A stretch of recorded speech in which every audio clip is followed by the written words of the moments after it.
Hello students, I welcome you all once again in my channel. Last session में हमने पढ़ा था prokaryotic cell. क्या होता है प्रोकैरियोटिक सेल? प्रोकैरियोटिक सेल के टाइप्स ट्रेनिंग के बेसिस पे, ठीक है। आज के सेशन में हम पढ़ने जा रहे हैं differences between animal cell and plant cell. बच्चों मैं पहले बता देती हूँ कि यूकैरियोटिक सेल जो कि प्रोकैरियोटिक सेल हो गया हमारा, अभी हमें पढ़ना है यूकैरियोटिक सेल।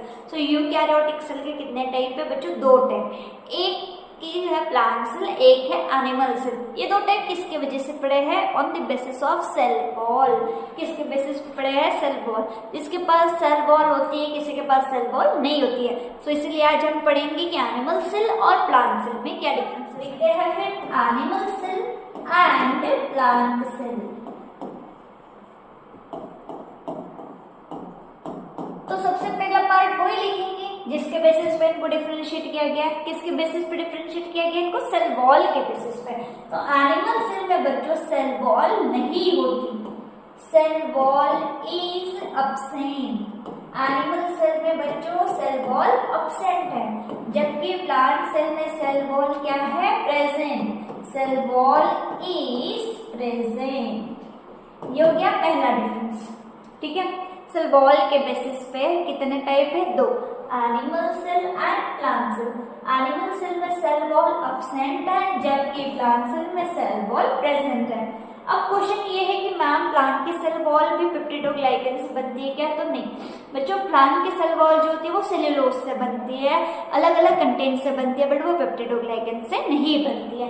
देन नेक्स्ट, इसके अंदर क्या होता है? वैक्यूल होता है। वैक्यूल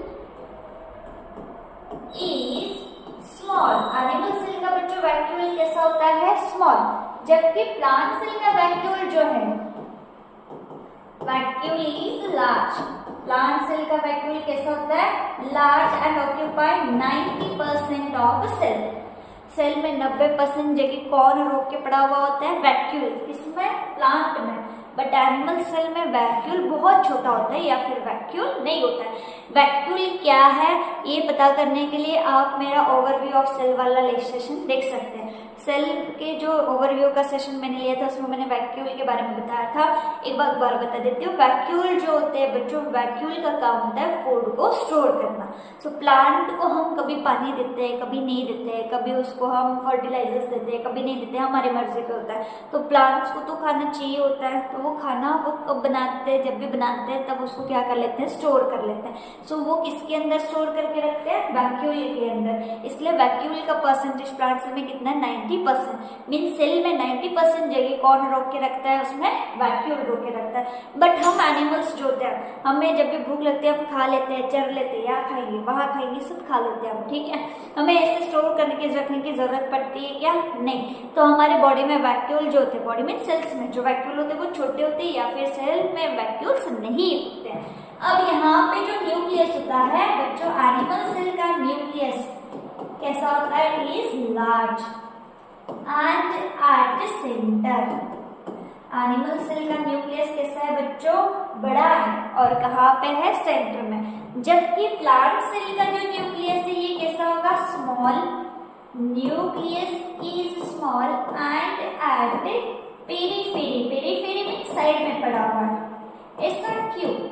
तो अब यहाँ पे 90% जगह कौन लेके बैठा है? खुद वैक्यूल से चौड़ा फैल के बैठा है। तो वो फैल के बैठा तो बाकी ऑर्गेनल्स कहाँ जाएंगे ना, इसलिए वहां पे न्यूक्लियस छोटा होता है और थोड़ा सा साइड में, साइड मीन्स पेरीफेरी पे होता है। देन एनिमल सेल के पास बच्चों प्लास्टिड्स नहीं होते हैं। Plastids are absent. Plastids means leucoplast, amyloplast, chloroplast. Chloroplast के बारे में पता होगा आपको। क्लोरोप्लास्ट क्या करने में हेल्प करते हैं? फोटोसिंथेसिस करने में हेल्प करते हैं। फोटोसिंथेसिस हम करते हैं क्या? हम एनिमल्स में आते हैं। एनिमल सेल फोटोसिंथेसिस नहीं करता बिकॉज क्लोरोप्लास्ट ही नहीं है। क्लोरोप्लास्ट नहीं तो फोटोसिंथेसिस कहाँ से होगा? मीन्स हमारे बॉडी में प्लास्टिड्स क्या है बच्चों? एब्सेंट है। जबकि प्लांट सेल में प्लास्टिड्स कैसे होंगे? प्रेजेंट।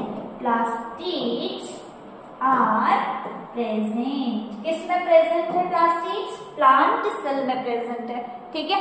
देन इसके अलावा और क्या होता है? सेंट्रियोल्स। सेंट्रियोल्स का काम क्या था? याद करो लास्ट में पढ़ा था ना ओवरव्यू ऑफ सेल में। सेंट्रियोल्स का काम क्या है बच्चों? सेल डिवीजन में हेल्प करवाना।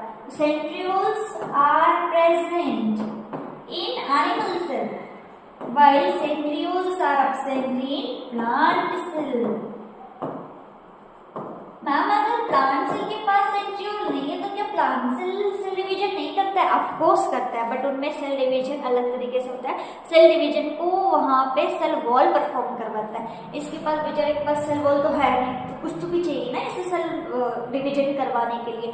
तो यहाँ पे सेल डिवीजन कौन करवा रहा है? सेंट्रियोल्स करवा रहा है। समझ में आ गया? तो ये कुछ बेसिक डिफरेंसेस होता है बच्चों। आई होप ये वाला सेशन भी आपको अच्छे से क्लियर हुआ होगा। अगर इसमें कोई डाउट है या फिर एक आधा अलग डिफरेंशिएशन का पॉइंट अगर आपको पता है कि एनिमल सेल और प्लांट सेल में और क्या डिफरेंसेस है, तो आप भी मुझे कमेंट करके बता सकते हैं। मिलेंगे हम नेक्स्ट वीडियो में प्लाज्मा मेम्ब्रेन के साथ। तो नेक्स्ट वीडियो में पढ़ेंगे प्लाज्मा मेम्ब्रेन का स्ट्रक्चर, उसकी डिस्कवरी और उसका फंक्शन। तब तक के लिए अपना ध्यान रखना, मेरे चैनल को लाइक सब्सक्राइब जरूर करना। ठीक है, बाय बाय।